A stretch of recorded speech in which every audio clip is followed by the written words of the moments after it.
Lagos, the bustling city of dreams, is a place where lives are made and broken in a heartbeat. It's a city of contrasts, where high rises overlook crowded slums and where the rush of life often leaves families too distracted to notice the dangers lurking close to home. This is the story of trust misplaced and a young girl's stolen future. A story that warns parents of the silent threats that can lie right next door. The Okoy family lived in a two-bedroom flat in a typical Lagos neighborhood, with its narrow streets, constant honking of Danfo buses, and the chatter of market women. It was the kind of place where everyone knew everyone. Mr. and Mrs. Okoy worked tirelessly to make ends meet. Mr. Okoy was a civil servant, while his wife ran a small provision shop down the road. They had a daughter, Ada, a bright and cheerful 14-year-old girl who was the light of their lives. Ada was in Junior Secondary School 3, JSS 3, and had big dreams of becoming a doctor someday. She spent most of her time studying, helping her mother in the shop, or chatting with her friends. Their neighbor, Uncle Mike, lived in the flat next door. In his early 30s, Mike was known in the neighborhood as a helpful and friendly man. He was always ready to lend a hand, whether it was fixing a broken pipe or running errands for busy families. The Okoys trusted him, and Ada fondly called him Uncle Mike. He often bought her snacks or helped her with her homework when her parents were busy.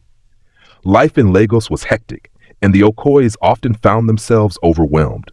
With long working hours and the constant pressure to provide, they had little time to supervise Ada. They began leaving her alone at home on weekends, trusting that Uncle Mike would keep an eye on her.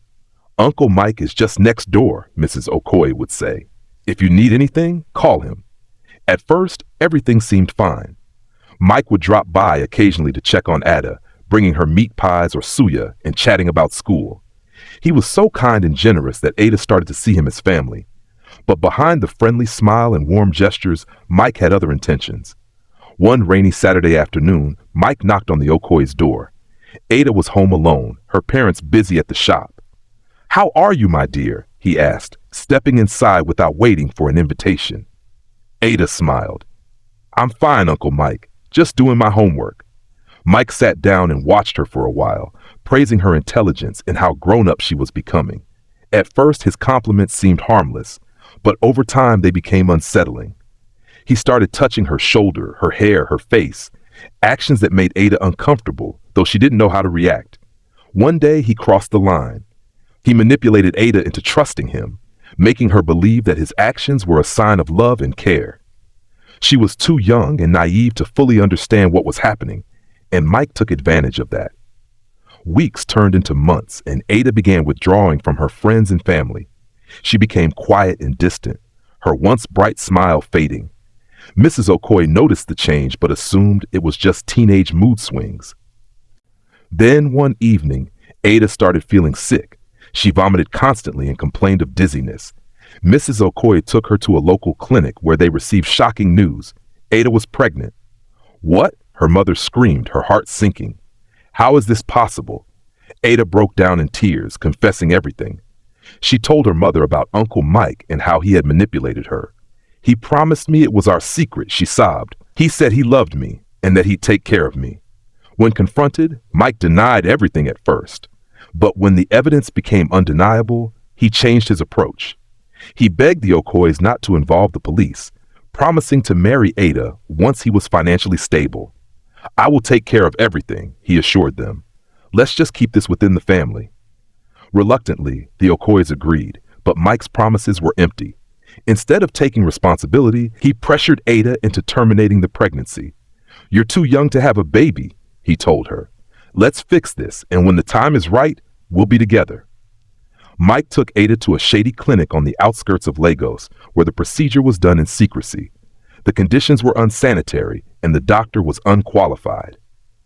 Hours after the procedure, Ada started bleeding heavily.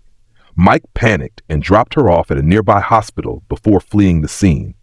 Despite the doctor's efforts, it was too late. Ada died from complications, leaving her parents devastated. Mrs. Okoy wailed uncontrollably, clutching her daughter's lifeless body. "My baby! My Ada!" she cried. The hospital reported the case to the authorities, but by then, Mike had vanished. The news of Ada's death spread quickly through the neighborhood. Everyone was shocked and angry. How could someone they trusted betray them so deeply? The police launched a manhunt for Mike, but he had already left Lagos, leaving no trace behind. The Okoys were left to pick up the pieces of their shattered lives. Guilt consumed them, especially Mrs. Okoy, who blamed herself for leaving Ada alone. "If only I had been there," she kept saying. "If only I had protected her." Ada's death became a cautionary tale in the community. Parents began to take extra precautions, refusing to leave their children unsupervised. Churches and schools started hosting seminars on child safety and the dangers of blind trust. The Okoys channeled their grief into advocacy, sharing Ada's story to warn others. "We ignored the signs," Mr. Okoy would say. "We trusted too easily. Don't make the same mistake." Though justice for Ada remained elusive, her story became a beacon of awareness, a reminder that danger often hides in plain sight. The tragic story of Ada and the good uncle next door is a stark reminder of the importance of vigilance in protecting our children. In a city as busy as Lagos, it's easy to overlook the small signs, but those signs could save a life. Thank you for watching. If you found this story eye-opening, please give it a thumbs up and share it with others. Don't forget to subscribe and turn on notifications so you won't miss more stories like this.